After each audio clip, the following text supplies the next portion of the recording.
चाहे सगा भाई ही क्यों ना हो, ये तीन चीजें देखकर वह भी छल कर जाता है। दर्शक मित्रों, झील के किनारे एक बहुत पुराना बरगद का पेड़ था। उसी पर एक बुद्धिमान गिद्ध रहता था। पास ही बिल में एक सियार रहता था।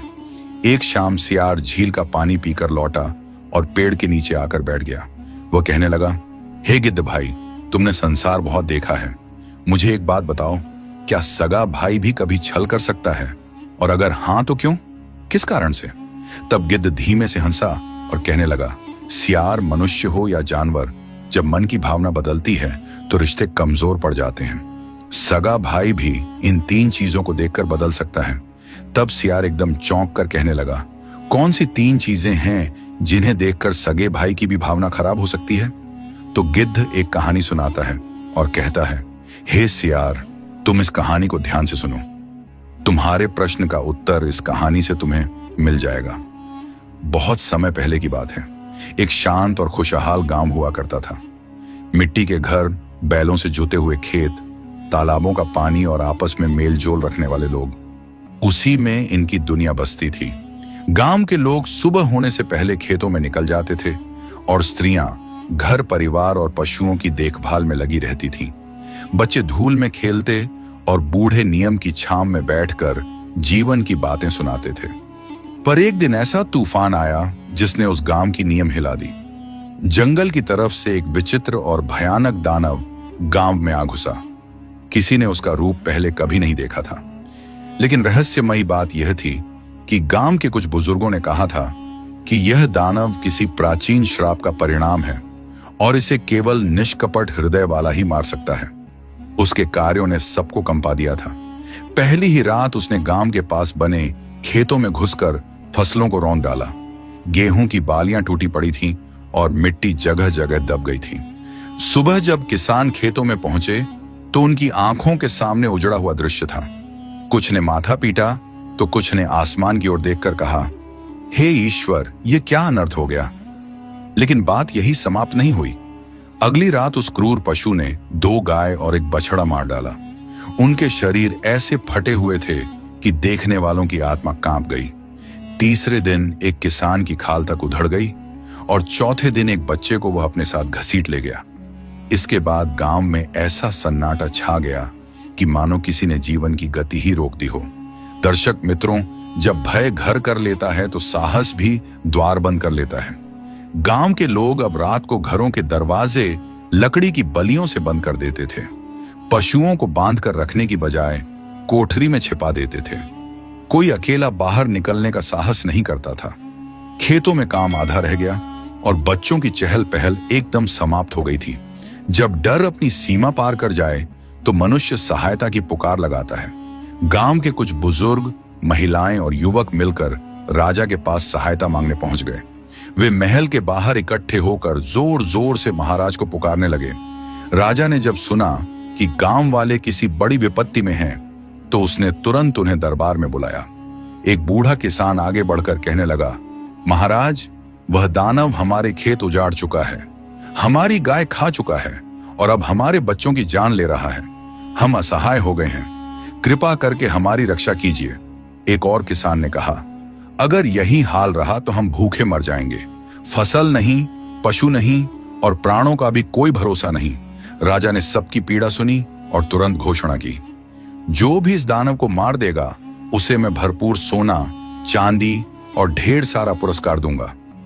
घोषणा ढोलन गाड़ों के साथ पूरे राज्य में फैला दी गई, लेकिन कोई आगे नहीं आया। धन कितना भी बड़ा हो, प्राणों के भय से बड़ा नहीं होता। पुरस्कार का मूल्य तभी होता है जब प्राण सुरक्षित हो।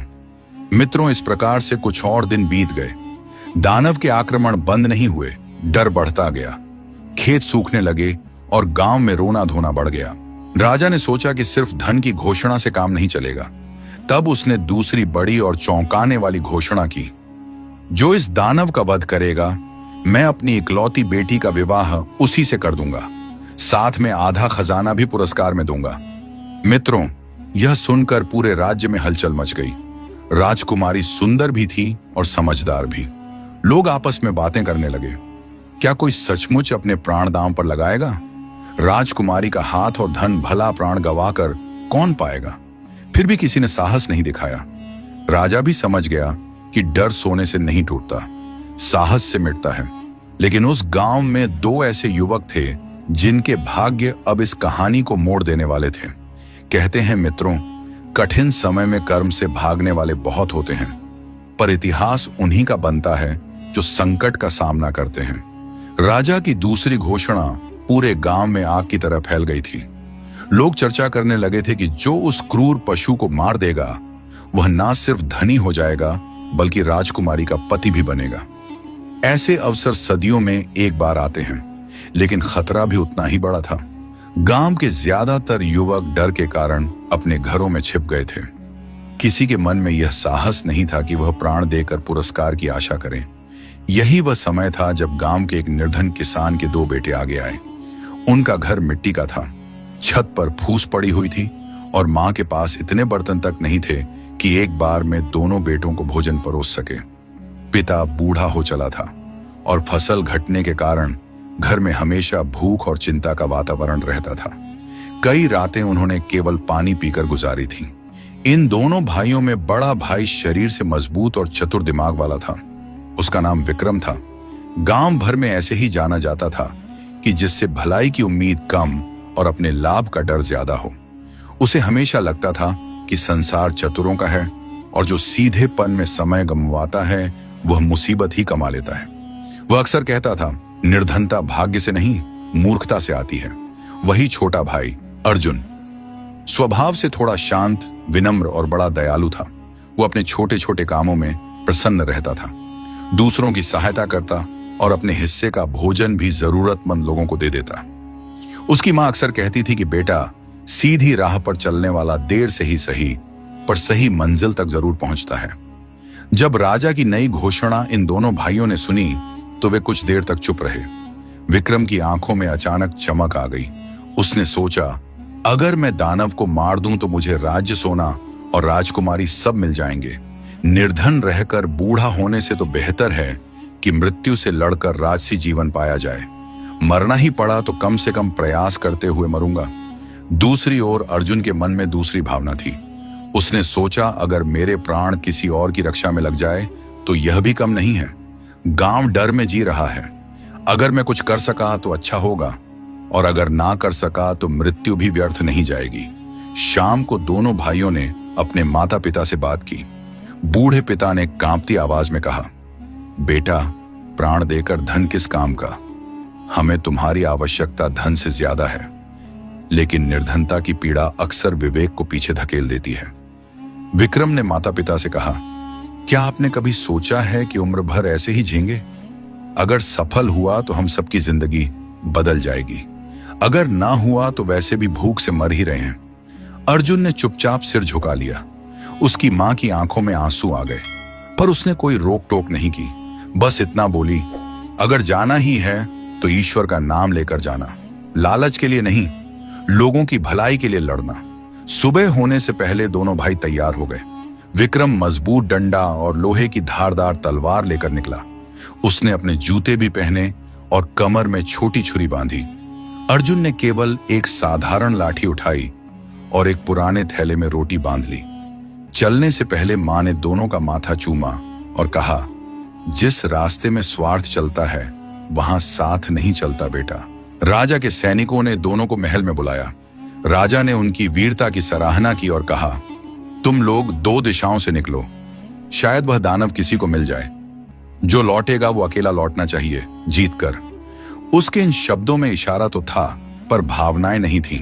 गांव वाले उन्हें दरवाजे तक विदा करने आए।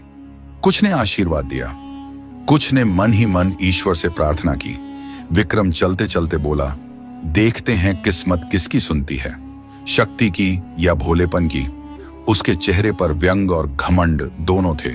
अर्जुन बस मुस्कुराकर बोला, अगर मैं वापस ना लौटा तो हमारे माता पिता का ख्याल तुम रख लेना। उसकी बात सुनकर कई लोगों की आंखें भर आईं। दोनों भाइयों के रास्ते वहीं से अलग हो गए। विक्रम पश्चिम दिशा की ओर बढ़ा, जहां मदिरा की दुकानें, कुछ सराएं और गहरी झाड़ियां थीं। उसका विचार था कि पहले तैयारी कर लें, फिर आक्रमण करें। अर्जुन जंगल के शांत हिस्से से पूर्व दिशा की ओर चला। वो रास्ते में पेड़ की छाल और पक्षियों की आवाजें सुनता हुआ बढ़ रहा था। उसे पता नहीं था कि वहां उसे क्या मिलेगा, पर उसके कदमों में डर नहीं था। कहते हैं लालच आदमी को वीर नहीं बनाता, बस अंधा बना देता है। लेकिन भावना साफ हो तो कदम कांपते हुए भी मंजिल तक पहुंच ही जाते हैं। मित्रों, जंगल का रास्ता जितना लंबा था उतना ही अनजाना भी था। अर्जुन चुपचाप आगे बढ़ रहा था। ना उसके चेहरे पर घबराहट थी, ना उसके कदमों में उतावलापन। उसकी चाल ऐसी लगती थी जैसे वह किसी युद्ध के लिए नहीं, बल्कि किसी सच्चाई की खोज में निकला हो। उस समय एक बात उसके मन में बार बार गूंज रही थी, अगर भावना साफ हो तो राहें खुद रास्ता बना लेती हैं। सुबह का समय था। पेड़ों पर ओस की बूंदें चमक रही थीं। हवा में नीम और जंगली फूलों की हल्की सुगंध थी। अर्जुन ने एक जगह रोटी निकालकर खाई और थोड़ा पानी पिया।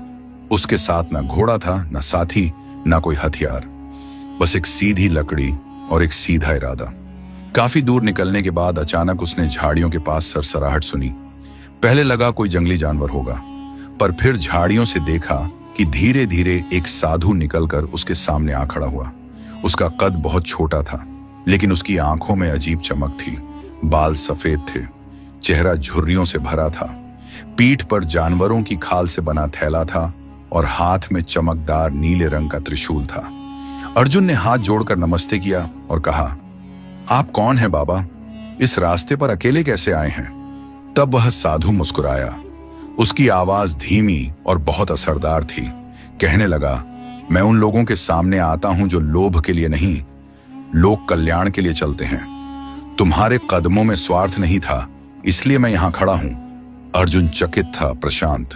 उसने पूछा, मैं तो बस गांव को बचाने निकला हूं। मरना पड़ जाए तो कोई दुख नहीं, पर कोशिश अधूरी न रहे।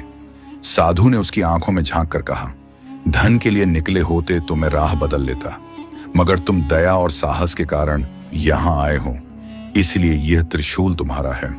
उसने अपने हाथ में पकड़ा हुआ त्रिशूल आगे बढ़ाया और उसे दे दिया। वो त्रिशूल साधारण नहीं था, लोहे का नहीं था, जैसे किसी रहस्यमयी धातु से बना हो। उसका रंग गहरा नीला था, लेकिन चमकती धार ऐसी कि सूरज की किरणें उस पर रुककर लौट जाएं। अर्जुन ने देखा कि त्रिशूल पर प्राचीन लिपि में कुछ लिखा था जो चमक रहा था। अर्जुन ने सावधानी से वह त्रिशूल अपने हाथ में लिया और बोला, इतनी कीमती चीज मैं कैसे ले सकता हूं? तब साधु मुस्कुराया, जब वो क्रूर पशु तुझ पर झपटेगा तो तुझे हिचकना नहीं है। त्रिशूल उसके पेट में उतार देना, एक ही बार काफी होगा। याद रखना, बहस से ज्यादा घातक होता है भरोसा खो देना। लेकिन सुनो, एक बात और, यह दानव केवल शस्त्र से नहीं मरेगा। तुम्हें उसके माथे पर एक काला निशान दिखेगा, वहीं प्रहार करना होगा। मित्रों, अर्जुन ने गहरी श्रद्धा से कहा, आपका नाम क्या है? साधु हंसा नाम ढोंग होते हैं। नेक इंसान का काम ही उसकी पहचान होता है। चलो, औरों की जान बचाने में देर मत करो। इतना कहकर वो वनस्पतियों में ऐसे खो गया जैसे धुंध में परछाई। अर्जुन त्रिशूल कंधे पर रखकर आगे बढ़ता है। उसके मन में अब डर की जगह दृढ़ता थी। पेड़ों के बीच से गुजरते हुए उसने कई जंगली आवाजें सुनी, लेकिन अब उसके कानों में वही आवाज गूंज रही थी, लोभ के लिए नहीं, लोक कल्याण के लिए। कुछ ही दूर गया था कि उसे जमीन पर बड़े बड़े पैरों के गहरे निशान दिखाई दिए। आसपास मिट्टी उखड़ पड़ी थी, झाड़ियां टूटी थीं और हवा में रक्त की हल्की गंध खुली हुई थी। यह साफ संकेत था कि वह दानव वहीं आसपास ही था। उसने कदम और धीमे कर दिए। दिल धड़क रहा था, पर चेहरे पर घबराहट नहीं थी। तभी अचानक सामने की झाड़ियों में जोरदार हलचल हुई। पहले सरसराहट, फिर भारी सांसों की आवाज, और अगला क्षण वो दानव सामने था। धूप की किरणों के बीच उसकी आकृति उभर आई। शरीर पहाड़ जैसा चौड़ा था, आंखें अंगारे जैसी लाल, नुकीले दांत, काले बालों से ढका चेहरा और पंजों में चट्टान फोड़ देने की शक्ति। उसके माथे पर सचमुच एक काला निशान था जो साधु ने बताया था। वो देखते ही देखते गुर्राया। जमीन हल्की कांपी, लेकिन अर्जुन स्थिर खड़ा रहा। उसने त्रिशूल कसकर पकड़ लिया। दानव ने एक क्षण के लिए गरज मारकर आसमान को जैसे फाड़ दिया और अगले ही पल वो बिजली की तरह उसकी ओर झपटा। दहाड़ इतनी भयानक थी कि दूर के पंछी तक उड़ गए। पर वही समय था जब साहस और हथियार को एक होना था, जैसे ही वह क्रूर पशु हमले को करीब लाया, अर्जुन ने बिना देर किए त्रिशूल को दोनों हाथों से पकड़कर सीधे उसके माथे के काले निशान पर पूरी शक्ति से घुमा दिया। चीख नहीं, धमाका हुआ। त्रिशूल निशान के आर पार चला गया और दानव आगे बढ़ने से पहले ही ढह गया। धरती हिल गई, सूखी पत्तियां उड़ गईं, जैसे सन्नाटा टूटकर खामोशी में बदल गया। अर्जुन कुछ देर वहीं खड़ा रहा। उसने अपने माथे का पसीना पोंछा और मन ही मन उस साधु को धन्यवाद किया। उसने आकाश की ओर देखा, जैसे किसी अनदेखी शक्ति को प्रणाम कर रहा हो। अब उसने दानव को घसीटकर कंधे पर उठाया। शरीर भारी था पर मन हल्का। उसका लक्ष्य साफ था, इसे राजा के सामने ले जाकर गांव को भय के बंधन से मुक्त करना। मित्रों, उधर अर्जुन वन के शांत और कठिन रास्तों से होते हुए उस भयानक दानव का वध कर चुका था, लेकिन दूसरी दिशा में निकला था विक्रम। वो शुरू से ही किसी और इरादे से चला था। उसके मन में ना गांव की रक्षा का विचार था, ना उस दानव से लड़ने का साहस। उसके पास तलवार जरूर थी, पर हथियारों से ज्यादा उसके पास चतुराई और स्वार्थ था। वह जंगल में ठीक से गया भी नहीं। आधे रास्ते में उसे एक पुरानी सराय जैसी जगह मिली, जहां कुछ लोग मदिरा पीकर ढोलक पर नाच रहे थे। विक्रम ने सोचा, जो लड़ना चाहे वो लड़े। मैं पहले पेट और साहस दोनों को गर्म कर लेता हूं। वह भी उसी भीड़ में जाकर बैठ जाता है। उसने मदिरा के 2 घूंट पिए और अपने आसपास बैठे लोगों से बड़ी बड़ी डींगे मारकर कहा, मैं दानव के पेट को चीर कर फेंक दूंगा। राजा की बेटी मेरी होगी, तुम लोग देख लेना। लोग सुनकर हंसे। कुछ ने उसकी बात पर हामी भरी, लेकिन असलियत यह थी कि वह खुद अंदर से डरा हुआ था। जब वह नशे में था, तभी अचानक उसे किसी की आवाज सुनाई दी, अरे देखो, कोई दानव को मारकर लाता दिख रहा है। सभी एकदम चौंक कर बाहर भागे। दूर से अर्जुन दिखाई दे रहा था, कंधे पर मरा हुआ दानव लादे, थका हुआ मगर शांत। उसके माथे पर पसीना जरूर था, मगर आंखों में चमक थी। हाथ में वही नीला त्रिशूल चमक रहा था। विक्रम यह दृश्य देखकर दंग रह गया। उसे सबसे ज्यादा चोट इस बात ने पहुंचाई कि वह अर्जुन, जिसे वह हमेशा कमजोर, मूर्ख और निर्धन समझता था, आज उस काम को कर गया जिसे करने का ढोंग वो कर रहा था। उसके दिल में ईर्ष्या और लालच ने एक साथ जन्म लिया। मन ही मन बोला, अगर यह दानव राजा तक ले गया तो पुरस्कार और राजकुमारी सब इसे ही मिल जाएंगे और मैं फिर उसी निर्धनता में रह जाऊंगा। उसने तुरंत अपना चेहरा बदला और मुस्कुराते हुए अर्जुन के पास गया। कहने लगा, भाई तू सचमुच वीर निकला।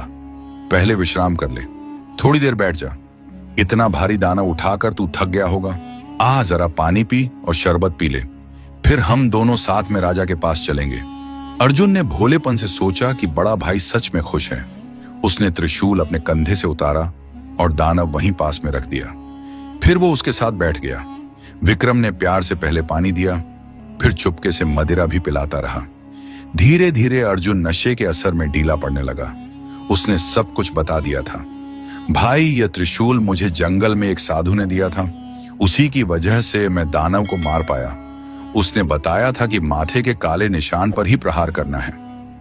मित्रों, उसकी बात सुनते ही विक्रम की आंखों में लालच चमक उठा। उसने मन में तय कर लिया कि असली पुरस्कार तभी मिलेगा जब अर्जुन रास्ते से हटे। रात गहराने लगी। अर्जुन अब ठीक से चल भी ना पा रहा था। विक्रम ने कहा, चल मैं तुझे सहारा देता हूं। हम पास के पुल से होते हुए सीधा महल जाएंगे। मित्रों, वह दानव को अपने कंधे पर लाद लेता है और एक हाथ से अर्जुन को थामे हुए चलता है। रास्ते में अंधेरा गहराता जा रहा था। चारों ओर झींगरों की आवाज और ठंडी हवा थी।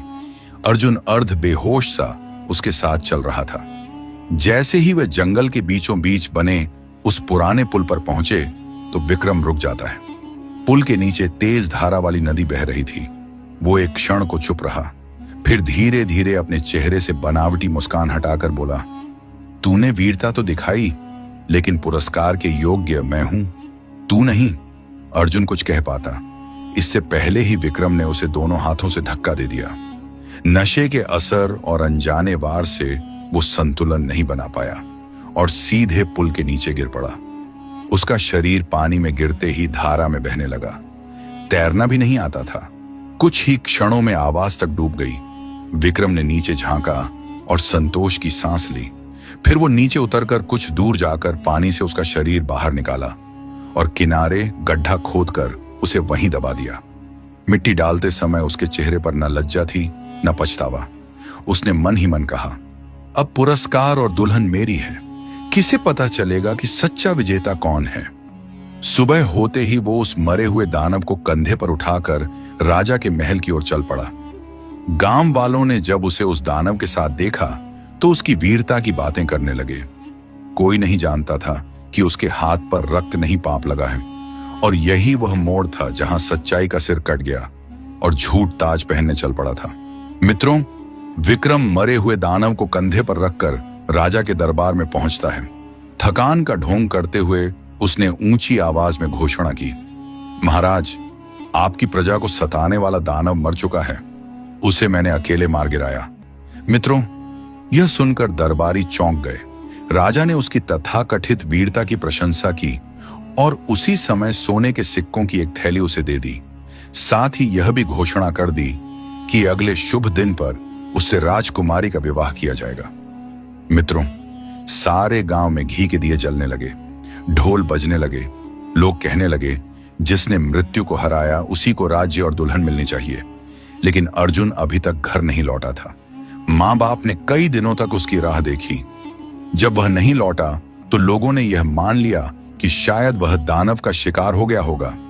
विक्रम ने और भी अधिक चालाकी दिखाई। वो गांव गांव जाकर कहता था कि मेरा भाई शायद रास्ते में ही मारा गया होगा।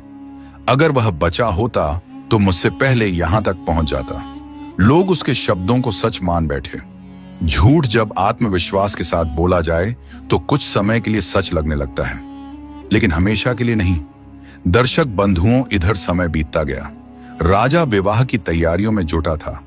वहीं दूसरी ओर नदी के किनारे एक चरवाहा अपनी भेड़ों को चरा रहा था।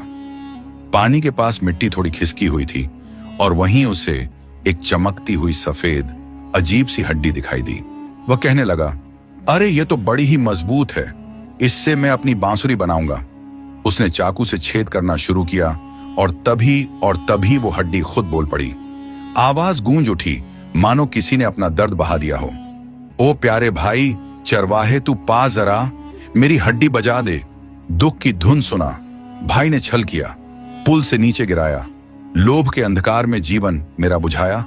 मित्रों, चरवाहा कांप उठा। उसने डरते डरते फिर बांसुरी को कान से लगाया और हड्डी फिर गाने लगी। दानव था बहाना, दुल्हन थी आस, मासूम पर चली चाल, टूट गया विश्वास। मित्रों, अब बात छुप नहीं सकती थी। चरवाहा भागा गांव पहुंचा और सबको बताया कि उसे क्या सुनाई दिया। गांव वाले पहले तो हंसे, पर जब उसने बांसुरी बजाकर सुनाई तो सब सुन्न रह गए। धीरे धीरे शक विक्रम पर गया। गांव के बुजुर्ग बोले, जिसका मन लालच से भरा हो वो अपना ही रक्त भी बेच सकता है। चरवाहा सोचने लगा, अगर ये बांसुरी राजा के सामने गई तो राज दरबार ही सच्चाई का साक्षी बन जाएगा। अगले ही दिन वह दरबार में पहुंचता है। राजा ने पहले तो उसे सामान्य समझा, पर जब चरवाहा बोला कि उसकी बांसुरी गाना गाती है तो पूरा दरबार उत्सुक हो गया। जैसे ही उसने बांसुरी बजाई तो वही आवाज गूंज उठी। दरबार में बजी। जब बांसुरी प्यारी सुनकर रह गए दंग राजा और दरबारी। गूंजी करुण पुकार हवा में अचानक। भाई ने भाई को मारा था कपट में फंसाकर।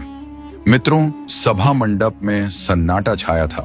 राजा का माथा कसकर सिकुड़ गया था। उसने तुरंत सैनिकों को पुल के पास खुदाई करने का आदेश दिया। कुछ ही देर में मिट्टी के नीचे से कंकाल निकला।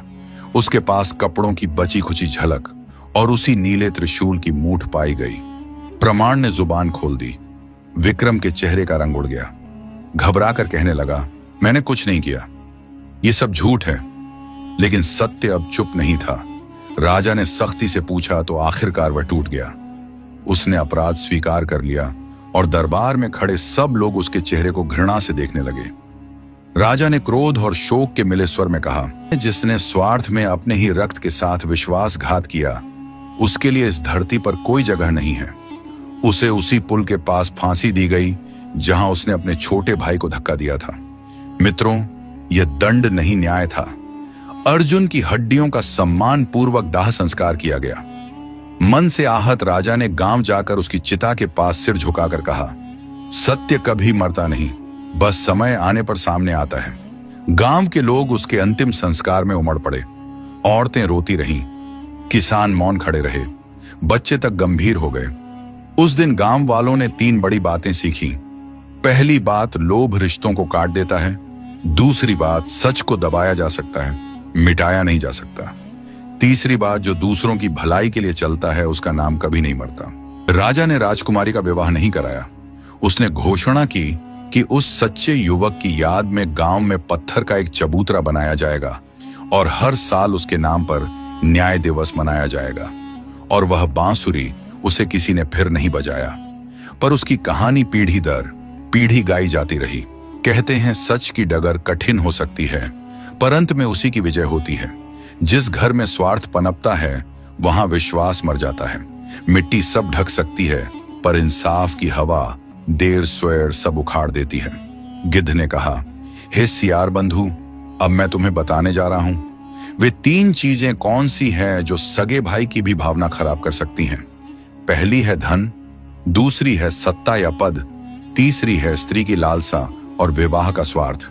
सियार ने सिर टेढ़ा करके पूछा, सिर्फ इनसे ही धोखा होता है? धन, पद और विवाह, यह 3 परीक्षाएं ऐसी होती हैं जिनमें कई बार सगे रिश्ते भी असफल हो जाते हैं। सियार ने पूछा, तो इंसान क्या करें? तब गिद्ध कहता है, रिश्ते रक्त से नहीं भावना से चलते हैं। जिस दिल में लालच घुस जाए वहां प्यार दम तोड़ देता है। चंद सिक्के, थोड़ा सा पद या किसी और के पास मिलने वाला सम्मान, ये सब मिलकर भाईचारे की जड़ काट देते हैं। मित्रों, 3 चीजें उन्हें याद रखना जो भाईचारा तोड़ देती हैं। पहला, धन का लोभ, जब जेब भारी होते ही कई दिल हल्के हो जाते हैं। दूसरा, सत्ता या पद का घमंड, कुर्सी इंसान नहीं बदलती, उसके भीतर छिपा स्वार्थ उजागर कर देती है। तीसरा है स्त्री का विवाह, लालसा या स्वार्थी आकर्षण, जहां मोह बढ़ता है वहां मोहब्बत बढ़ती है। जब भावना छोटी हो जाती है तब बड़ा भाई भी छोटा साबित हो जाता है। पैसा और ताकत इंसान नहीं बदलते, असली चेहरा दिखा सकते हैं। सच्चे रिश्ते वही हैं जिन पर स्वार्थ हावी ना हो। जो अपनों के साथ न्याय ना कर सके वह दुनिया का न्याय कभी नहीं कर सकता। अंत में गिद्ध ने सियार से फिर एक बात कही, याद रखना सियार बंधु, रिश्ते खतरे में नहीं पड़ते, रिश्तों की भावना खतरे में पड़ती है। और भावना वहीं बिगड़ती है जहां धन, पद और लालसा का साया पड़ता है। सियार ने सिर झुकाकर कहा, अब समझ गया कि सबसे बड़ा भेड़िया जंगल में नहीं मन में बैठा है। दोस्तों, इस प्रकार कहानी पूरी होती है।